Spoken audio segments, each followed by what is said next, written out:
सभी को मेरे प्रणाम। जय जिनेन्द्र। आज जैन योग का हमारा 26वां स्वाध्याय है और आज दिवाली होने के बावजूद भी, इंडिया में आज दिवाली है होने के बावजूद भी आप सब इस स्वाध्याय में जुड़े हैं और इतना अपने स्वाध्याय में रस दिखाया है, उस बदल आप सबका बहुत बहुत धन्यवाद। और मैं आदरणीय जीतू भाई को इनवाइट करूंगा आज के इस स्वाध्याय का प्रारंभ करने के लिए। प्रणाम जीतू भाई। प्रणाम अनिल भाई।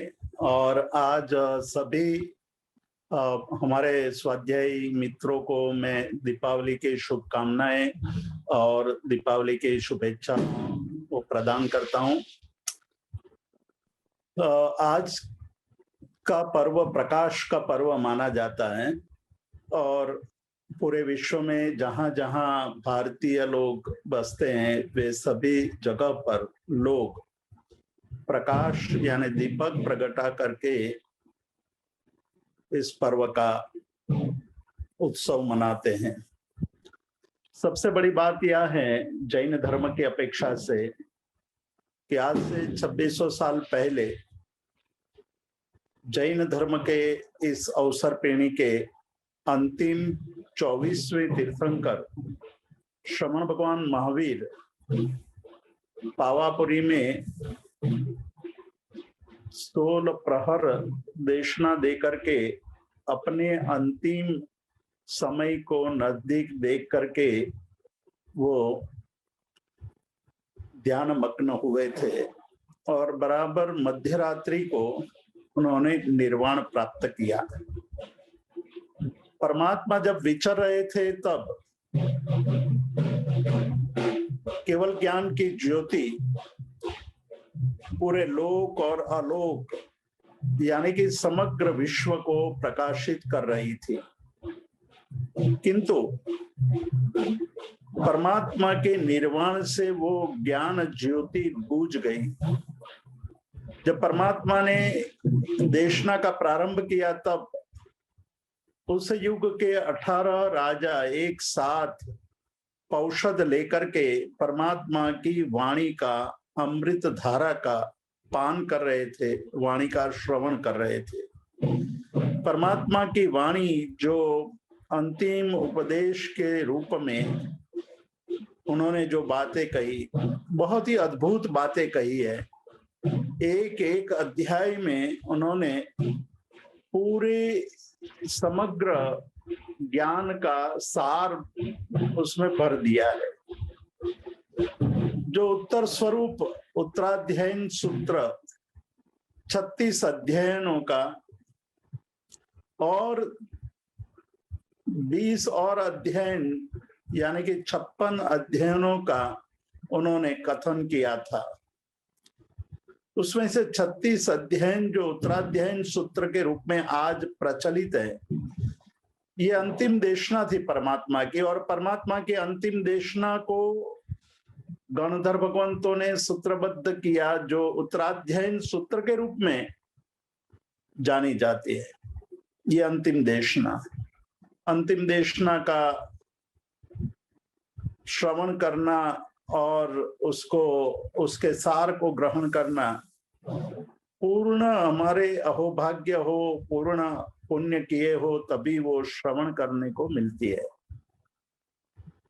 आज हमारे पास शब्द के रूप में, श्रुत के रूप में वो वाणी हमारे पास है और परमात्मा के वचन स्वरूप उत्तराध्ययन सूत्र का श्रवण मुनि भगवंतों, आचार्य भगवंतों इन 2 दिनों में, मतलब के 16 प्रहर देशना के रूप में परमात्मा की स्मृति में उत्तराध्ययन सूत्र का उपदेश देते हैं। 18 राजाओं ने देखा कि आज जो भाव दीपक हमारे साथ था, जो हमारी सारी शंकाओं का समाधान करता था, हमारे सारे अज्ञान के अंधकार को नष्ट करने वाला दीपक बुझ गया। तो उन्होंने उस रात को अपने आदमियों के द्वारा, अपने प्रजा के द्वारा द्रव्य दीपक प्रगटाए और ये माना कि अब भाव दीपक नहीं रहा है, अब द्रव्य दीपक से ही काम चलाएंगे। परमात्मा के निर्वाण का महोत्सव इस प्रकार मनाया था और तभी से इस पर्व को दीपावली पर्व कहा जाता है। बहुत ही मार्मिक यह पर्व है, बहुत ही उत्तम कोटि का ये पर्व है। परमात्मा का निर्वाण कल्याण का दिन है। हम जानते हैं कि परमात्मा के कल्याण के दिन तीनों लोक में शांति का अनुभव होता है, सुख का अनुभव होता है और उस वक्त भी समग्र लोक के सभी जीवों ने कल्याण के दिन सुख का अनुभव किया था। 18 देश के राजाओं ने दीप प्रगटा करके परमात्मा के निर्वाण का उत्सव मनाया, तभी से ये दीपावली पर्व के रूप में विख्यात हुआ विश्व के अंदर। आज इस पर्व का एक दूसरा भी महत्व है। परमात्मा जानते थे कि जब से गौतम मेरे साथ जुड़े हैं तब से वो कभी भी मेरे से अलग नहीं हुए। मेरी छाया के रूप में, मतलब प्रति छाया, शेडो के रूप में मेरे साथ ही रहे हैं।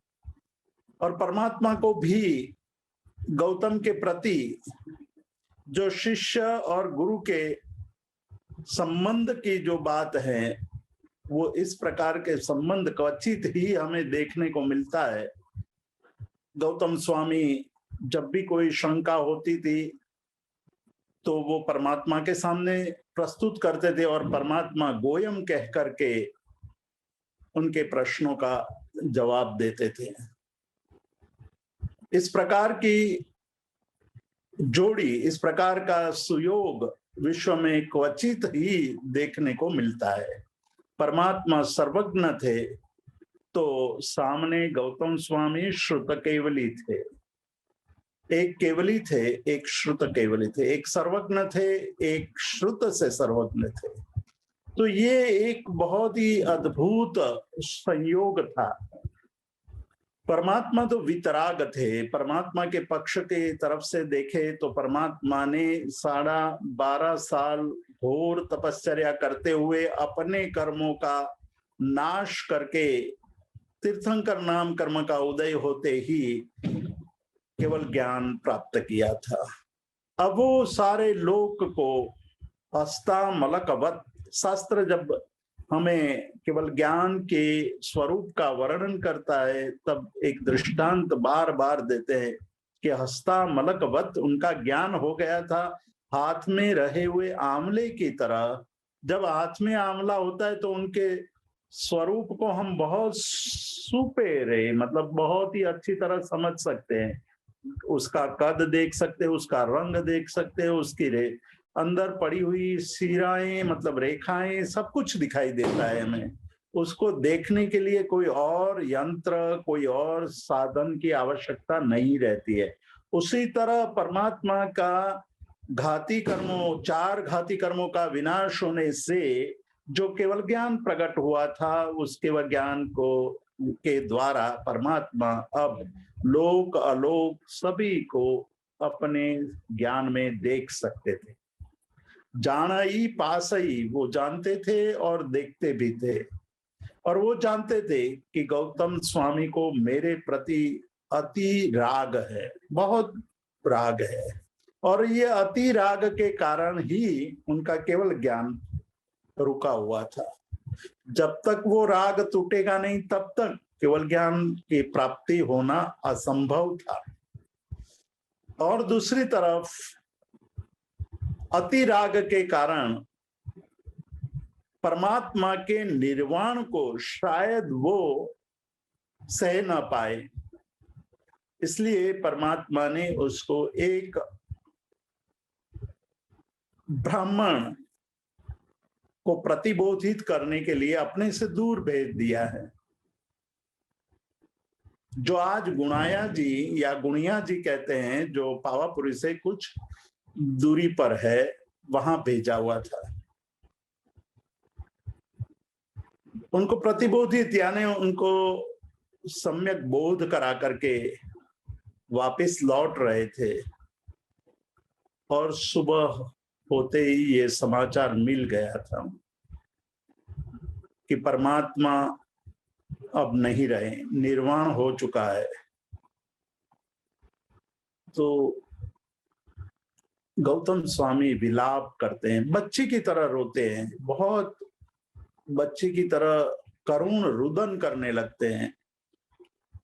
हमारे महात्माओं ने गौतम स्वामी के विलाप पर बहुत काव्य लिखे हैं।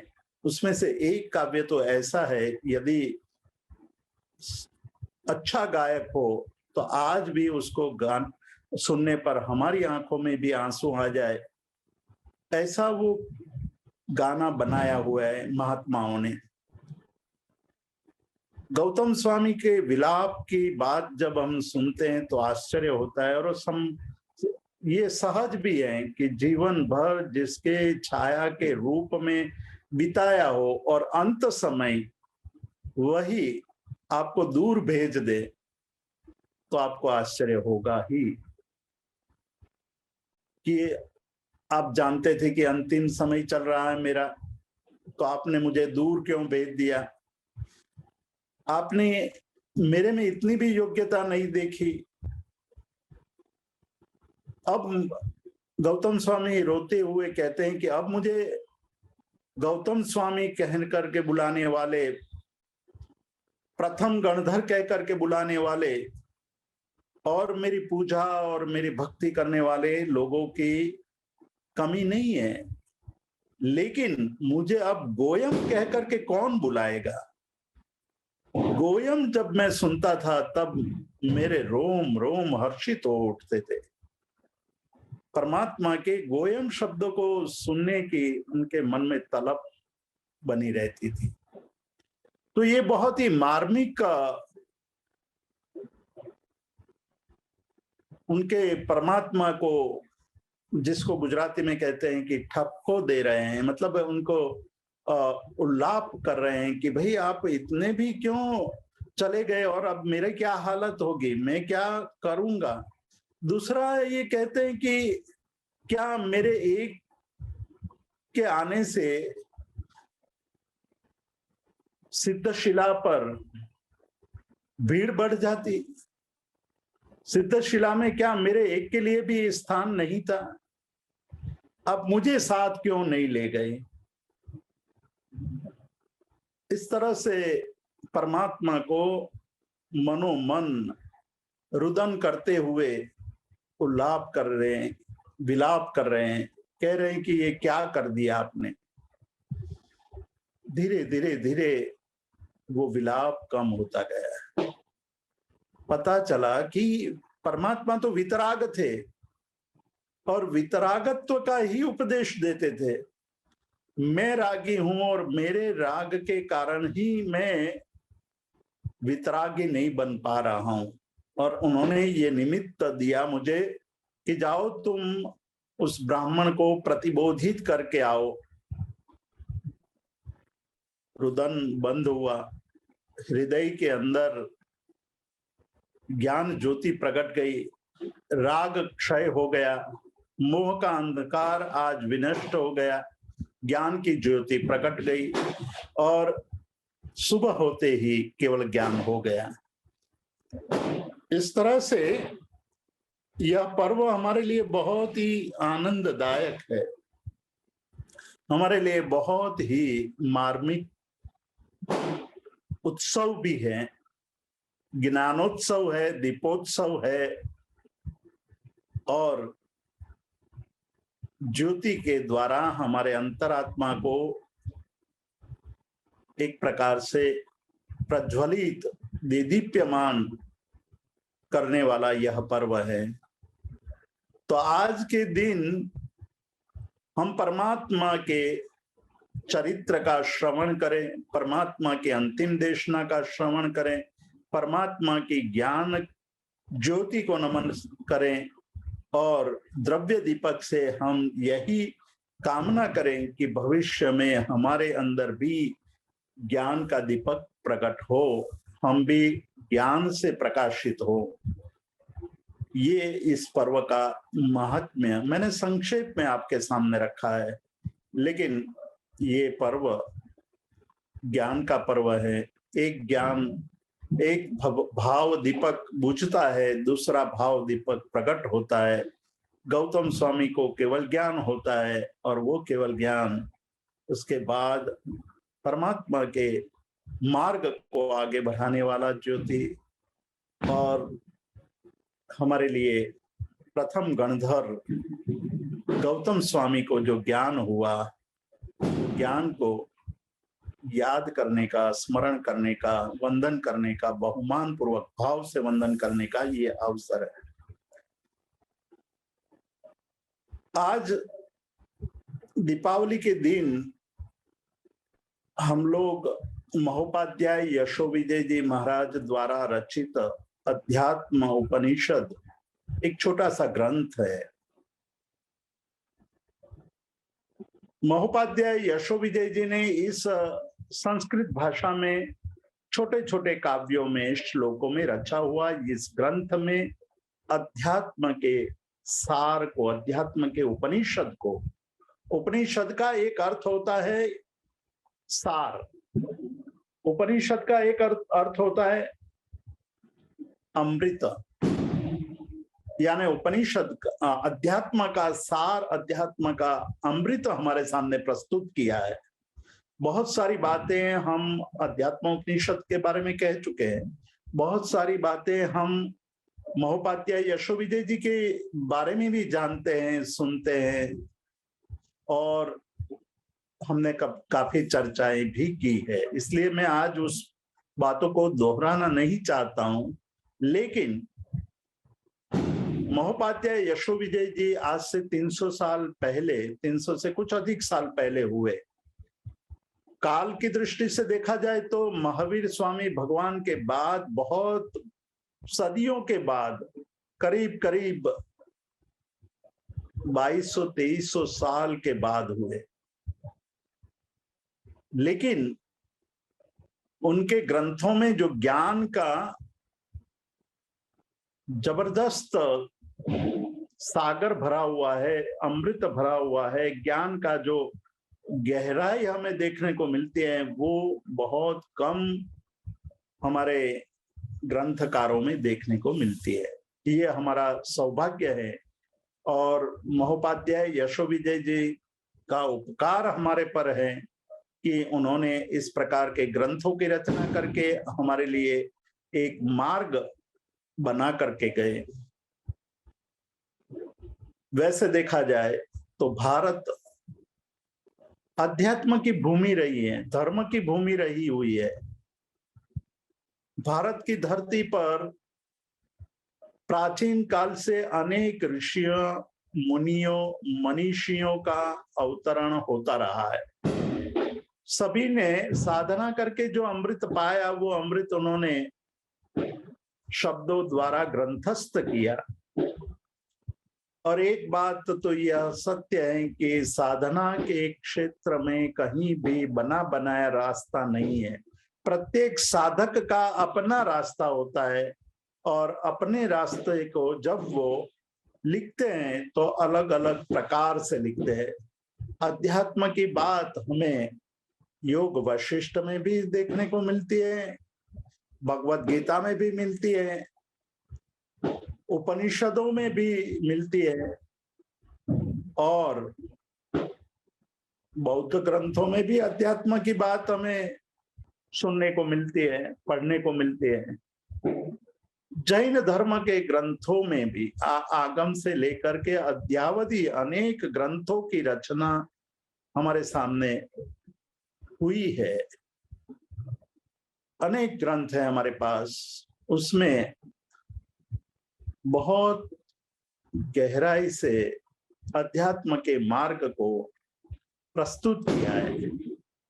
महोपाध्याय यशोविजय जी ने देखा कि मनुष्य जन्म अनंत काल की अपेक्षा से एक बिंदु जितना अल्प है और ज्ञान सागर जितना विशाल है। हमारी बुद्धि इस अवसरपीणी काल में पंचम आरा में बहुत ही कुंठित हो गई है। हम मास्तुष ऋषि की बात करते हैं, लेकिन हम मास्तुष से कम नहीं है। हम भी जब अपने आसन से उठ करके संसार के कार्यों में व्यस्त हो जाते हैं तो भूल जाते हैं। जिस तरह मास्तुष ऋषि भूल गए थे कि उनको क्या करना है, कैसे करना है, उसी प्रकार हम भी भूल जाते हैं कि हमने क्या सुना, क्या करना चाहिए, क्या नहीं करना चाहिए, हम भूल जाते हैं। इसीलिए महोपाध्याय यशोविजय जी के इस ग्रंथ का महात्म्य अधिक है। उन्होंने देखा कि आयुष्य अल्प है, ग्रंथ अपार हैं, बुद्धि कुंठित है और शास्त्र गहन है, तो सभी शास्त्रों का सार निकाल करके श्रावकों के सामने, जिज्ञासुओं के सामने रख दिया जाए तो बहुत बड़ा उपकार हो सकता है। पर उसके लिए योग्यता चाहिए। हमारा जब तक अंदर का भाव, हमारे अंदर जब तक भाव बनता नहीं है, तब तक हम इस प्रकार के अध्ययनों को, इस प्रकार के ग्रंथों को सुनते रहेंगे। कुछ परिवर्तन जरूर आता है। दूसरे सांसारिक कार्यों की अपेक्षा से यह कार्य बहुत अधिक अच्छा है, अनुमोदनीय है। तथापि जब तक हमारे अंदर हमारा स्वयं का भाव नहीं बनेगा, तब तक हमें इस प्रकार के ग्रंथों से जो लाभ होना चाहिए वो लाभ नहीं होगा। तो कई बार मैं सोचता रहा कि इस ग्रंथ का नाम अध्यात्म उपनिषद क्यों रखा गया होगा, उसके पीछे क्या रहस्य है। उपनिषद का अर्थ है भाव पूर्वक गुरु के चरणों में बैठ करके सुनना। उपनिषद गुरु के चरणों में समर्पित होकर के बैठना। गौतम स्वामी जिस प्रकार से श्रमण भगवान महावीर के जीवन में प्रतिछाया के रूप में समा गए थे, अपना अस्तित्व उन्होंने परमात्मा के अस्तित्व में घोल-मिल दिया था, मतलब उसमें ही वो पूर्ण रूप से समर्पित हो गए थे। इसीलिए परमात्मा के एक एक शब्द को सुनने के लिए हमेशा लालायित रहते थे। तो परमात्मा के प्रति जब तक पूर्ण समर्पण भाव नहीं आता है, तब तक हमें परमात्मा के वचनों से जो लाभ होना चाहिए वो लाभ नहीं हो सकता है। पूर्ण समर्पित भाव होना चाहिए। वही बात यहाँ महोपाध्याय यशोविजय जी कहते हैं कि जब तक आप अंदर से भावपूर्वक सुनने की कोशिश नहीं करोगे, तो ये मात्र प्रवचन, मात्र आपके श्रवण तक आपको ये वाणी, ये शब्द अच्छे लगेंगे, लेकिन उससे भाव पैदा नहीं होंगे।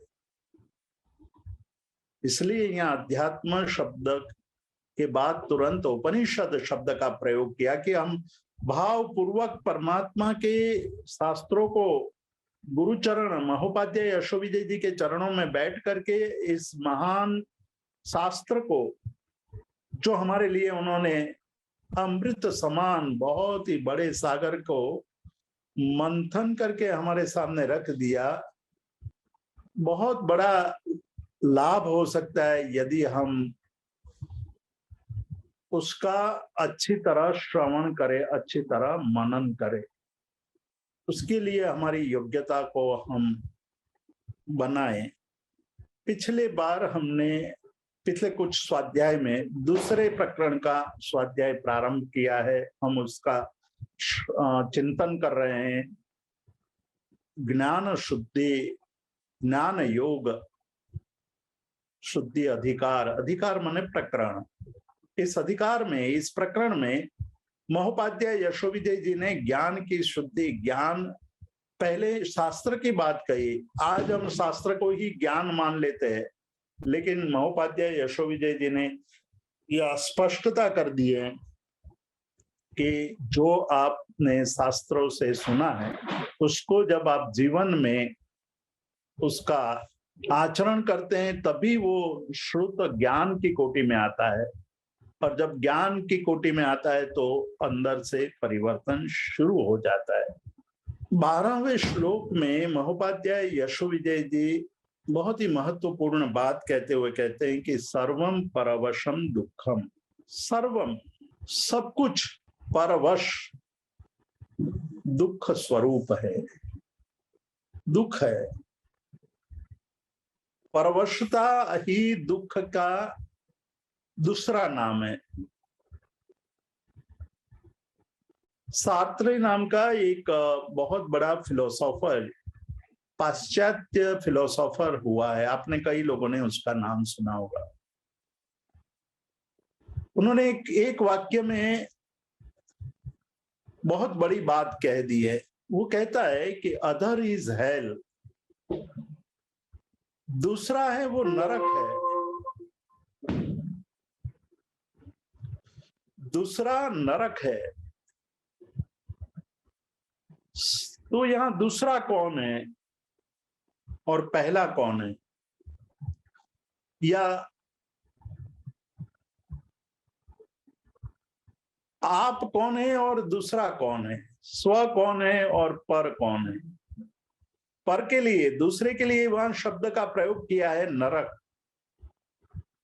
नरक का अर्थ है दुख, कि जहां जन्म से लेकर के ही दुख का प्रारंभ हो जाता है। दुख ही दुख है, जन्म भी दुख रूप है, जीवन भी दुख रूप है, और मृत्यु भी दुख रूप है।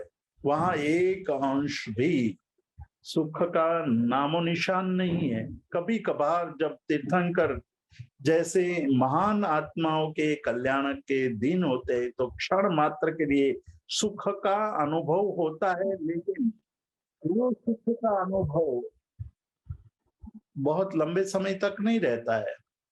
दुख ही दुख है वहां। तो उसी प्रकार जब हम पर में चले जाते हैं तो दुख, नरक शुरू हो जाता है। जो अध्यात्म को जानता है उनको पता चलता है कि स्व क्या है और पर क्या है, किंतु सामान्य जन को समझाने के लिए यहाँ कहा, और बहुत ही मार्मिक रूप से कहा कि सर्वम परवशम दुखम। परवशता, सभी प्रकार की परवशता, सभी प्रकार की पराधीनता या सभी प्रकार की परतंत्रता, परवशता, परतंत्रता, पराधीनता, ये सारा दुख है। लेकिन आज के मनुष्य को दुख का इतना अधिक अनुभव हो चुका है कि दुख को दुख रूप समझ ही नहीं रहा है। जैसे शुकर है, भुंड है, शुकर, पिग, विष्ठा खाता है तो विष्ठा में ही उनको मिष्टान्न की अनुभूति होती है। उनके सामने मिष्टान्न रख दिया जाए तो उनको कभी भी आनंद नहीं आएगा। एक छोटी सी घटना से हम उसको समझने की कोशिश करें। एक दिन एक राजा नगरचर्या के लिए निकला है। नगरचर्या करते हुए वो बाहर निकल गया है। बाहर एक नदी बहती थी, वहां नदी के किनारे पर एक माछी बेचने वाली एक युवती को देखा। सुंदर कन्या है, बहुत सुंदर कन्या है। उस सुंदर कन्या को देख करके राजा मोहित हो गया और उनको ले आया। वो राजाओं का तो कोई भरोसा पहले के युग में होता नहीं था, वो तो उनको जो मन में आए वो करते थे। वो युवती को ले आए, उनके साथ शादी कर ली। राजा अपने महल में ले आया। राजा अब समझने लगा है, मानने लगा है कि ये युवती पहले नदी किनारे पर मछलियां इकट्ठी करती थी, फिर गांव में आकर के बेचती थी, तब शाम को जाकर के थोड़े बहुत पैसे कमाती थी, घर जाकर के अपने परिवार का पोषण करती थी। पूरा दिन परिश्रम करने के बाद रोटी मिलती थी। राजमहल में तो उनके लिए सुख ही सुख है, जहां पानी मांगे वहां दूध मिलता है, जहां एक आवाज करे और 10 नौकर 10 सेवक जी जी करते हुए वहां इकट्ठे हो जाते हैं, ऐसी व्यवस्था है राजमहल की। तो वहां दुख का नाम है ही नहीं। किंतु ये मछली पकड़ने वाली युवती वो धीरे धीरे दुबली होने लगी।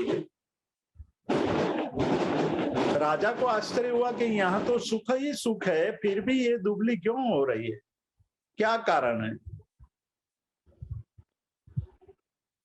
युवती को पूछा, अब तो वो रानी बन गई है, रानी को पूछा कि क्या कारण है, तो कहती है वो कि राजा जी मुझे नींद नहीं आती है, मैं रात भर जग जग करके थक गई हूं, उसका प्रभाव मेरे शरीर पर पड़ने लगा है।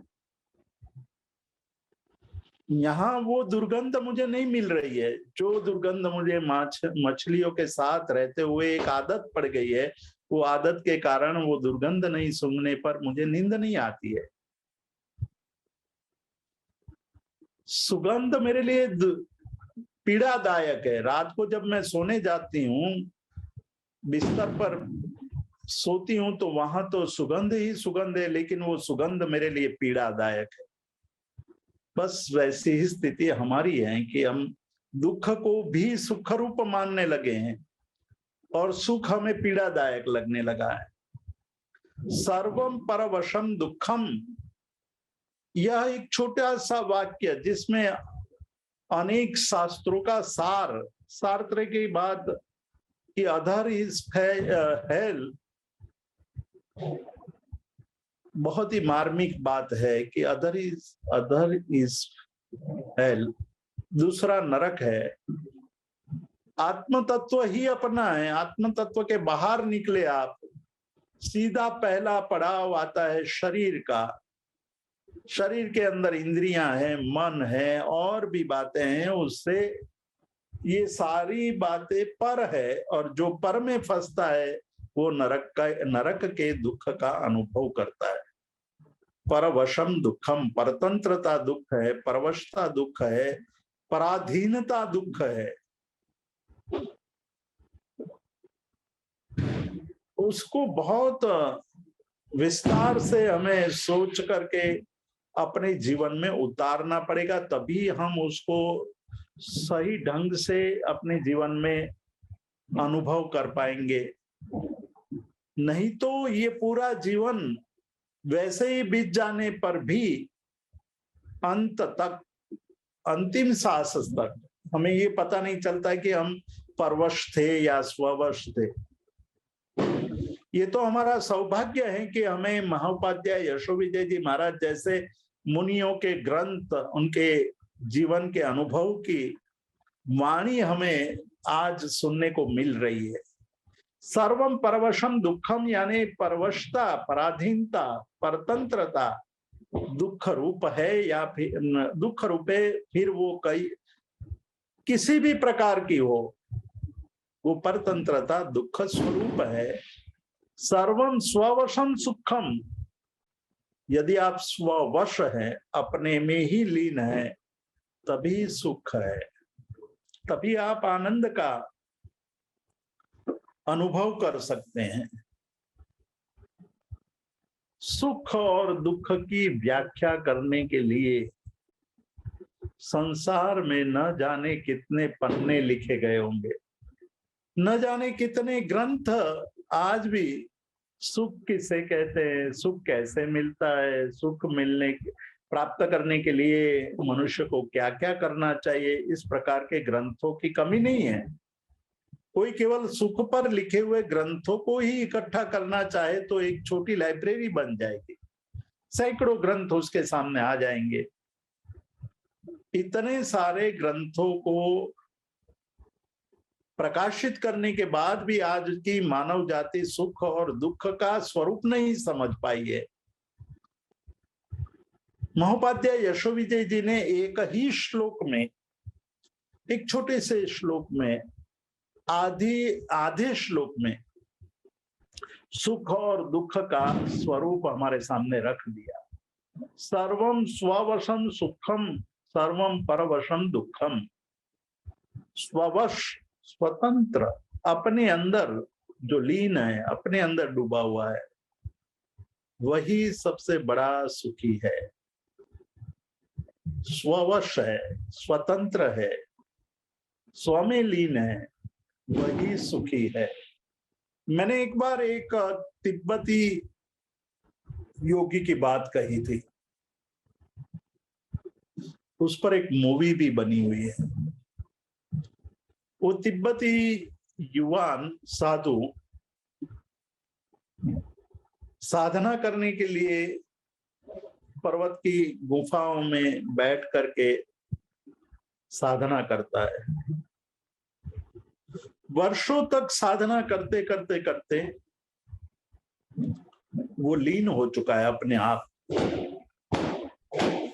बहुत दिनों बाद गांव के लोगों ने देखा कि हमारे गांव का ये युवान इतने सालों से ध्यानस्थ है, उनको ये भी पता नहीं है कि कितने साल बीत गए, कौन सा दिन चल रहा है, कौन सा महीना चल रहा है, वो भी पता नहीं।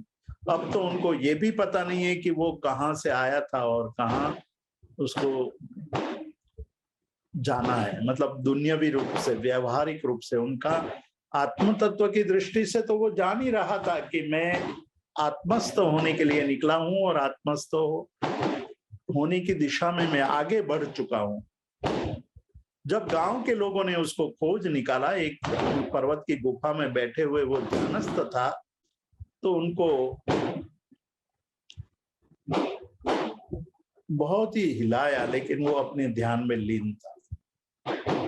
उनके मुख पर प्रसन्नता थी, उनके शरीर में एक प्रकार की शांति झलकती थी। कहीं भी जड़ता नहीं थी, कहीं भी विषाद नहीं था, कहीं भी दुख नहीं था, कहीं संताप नहीं था, कहीं भी शरीर के किसी अंग पर दबाव नहीं था। तो हम लोग बात कर रहे थे एक बौद्ध योगी की, जो साधना करते हुए उनके गांव वाले लोग उनको, उनका सम्मान करने के लिए जुलूस निकाल करके उनको गांव में ले आते हैं, बहुत ढोल बजाते हैं, बाजा बजाते हैं, फिर भी वो अपने ध्यान में लीन था। उनको पंडाल में ले आते हैं, उनको स्टेज पर बिठाते हैं और उस वक्त उनकी आंख खुलती है। आवाज, लोगों की आवाज को इतने समय तक सुनने के बाद उनकी आंखें जब खुलती है तो एक कन्या पर उसकी आंख पड़ती है, उसकी दृष्टि पड़ती है और उसमें वो मोहित हो जाते हैं उसके रूप में। एक छोटी सी ये घटना, आंख खुली, आंख के सामने दूर सुदूर एक कन्या, एक युवती बैठी है और उसके साथ उसके आंखों का मिलाप हुआ। तारा मैत्रक शब्द का प्रयोग होता है कि उनकी आंखों के मिलन से परस्पर मैत्री हो गई। सम्मान खत्म हुआ, लोग बिखर गए। कुछ लोग जो उनके परिचित लोग थे वो बैठे थे। उनमें से उसने एक अपने पुराने मित्र को बुला करके कहा कि वो एक युवती मैंने देखी थी, अत्यंत स्वरूपवान युवती थी, उस युवती को आप जानते हो? और उनका अता पता मिल प्राप्त करके वो उनके पास पहुंचता है और उसके साथ संबंध बांधता है। धीरे धीरे उनके मन में राग पैदा होता है। राग के कारण वो हमेशा यही सोचता है कि मैं इस युवती को किस प्रकार से प्रसन्न करूं। प्रसन्न करने के चक्कर में धीरे धीरे धीरे युवती जो भी कहती थी वो करने लगा। एक दिन उनके मन में ये भाव आया कि मैं किस चक्कर में पड़ गया हूं। मैं जब ध्यानस्थ होकर के अपने आप में लीन था तब जो आनंद और जो सुख था, वो आनंद और वो सुख अब रहा नहीं है, अब तो वो लुप्त हो गया। मैं पर को खुश करने के लिए सब कुछ छोड़ चुका हूं, सब कुछ मैंने गंवा दिया है। और तब वो ये सोचता है कि क्या दुनिया के अनेक लोगों को खुश करने की बजाय खुद अपने आप को खुश करना बहुत बड़ी बात नहीं है। लेकिन समय बीत चुका था। जब उनको ये अनुभव हुआ, पता चला, तब तक सालों बीत गए थे। ये छोटी सी मार्मिक घटना हमारे जीवन में बहुत बड़ा कुछ कह जाती है कि हमने परवशम को सुख रूप माना, परवशता को, परतंत्रता को सुख रूप माना है और उसी में हम लुप्त हुए हैं, उसी में अपने आप को विलीन कर चुके हैं। यहाँ महोपाध्याय यशो विजय जी सुख और दुख की छोटी सी व्याख्या करके हमारे लिए आंख खोलने वाली बात, हमारे लिए एक दीपक प्रकटाया हुआ है, हमारे अंदर एक ज्योति प्रकट हो सके ऐसी संभावना उन्होंने हमारे सामने रखी है। और ये श्लोक की केवल पूर्व प्रथम पंक्ति बराबर याद रह जाए कि सर्वम परवशम दुखम सर्वम स्ववशम सुखम। सुख और दुख की इतनी छोटी और सटीक व्याख्या आपको कहीं नहीं मिलेगी। आप सोचिएगा कि आप कहीं घूम रहे हैं, कहीं मॉल में गए हुए हैं, कहीं बाजार में घूम रहे हैं, कहीं कोई बड़े स्थल पर घूम रहे हैं, तब आपको आनंद आता है कि आप अपने आप में लीन हैं, अपने में ध्यानस्थ हैं, तब आपको आनंद आता है। आप जैसे जैसे अपने आप के अंदर गहराई में उतरते जाओगे, आपको पता चलेगा कि अंदर जो सुख है वही सही सुख है, वही सच्चा आनंद है, वही सच्ची शांति है। हम जहाँ बाहर खोज रहे हैं सुख को, वो सुख नहीं है, वो केवल सुखा भाव है, सुखाभास है और तृष्णा पैदा करने वाला ये है। तो हम आज इस दीपावली के दिन अपने जीवन में ये छोटे से श्लोक को स्थान दे करके अपने जीवन को धन्य बनाएं, यही सबसे बड़ी हमारी उपलब्धि होगी। अध्यात्म उपनिषद का ये श्लोक सर्वम परवशम दुखम सर्वम स्ववशम सुखम एतदुक्तम समासेन, ये इतनी छोटी से मतलब यशो विजय जी कहते हैं कि मैंने इतना संक्षिप्त सुख और दुख का स्वरूप बताया है, उसको याद रखना सरल है, आसान है। उसी का हम रटन करते हुए रटते हुए याद रख लेंगे तो हमें कभी दुख नहीं होगा। हम दुखी होते हैं क्योंकि हम परवश हैं, हम दुखी होते हैं क्योंकि हम पर में सुख खोजने की कोशिश कर रहे हैं, हम दुखी हैं क्योंकि हम हमेशा बाहर ही बाहर सुख खोज रहे हैं। जब अंदर गहराई में उतरेंगे तो हमें अपार सुख की अनुभूति होगी। बाह्य सुख की जो पीड़ा है, दर्द है, परवशता है, क्षणिकता है, प्रयास से पैदा होने वाला है लेकिन लंबे समय तक टिकने वाला नहीं है, वो सब पता चलेगा। तो आज इतना ही, हम आगे अगले स्वाध्याय में विशेष चिंतन करेंगे। किसी को कोई प्रश्न होता ही नहीं है।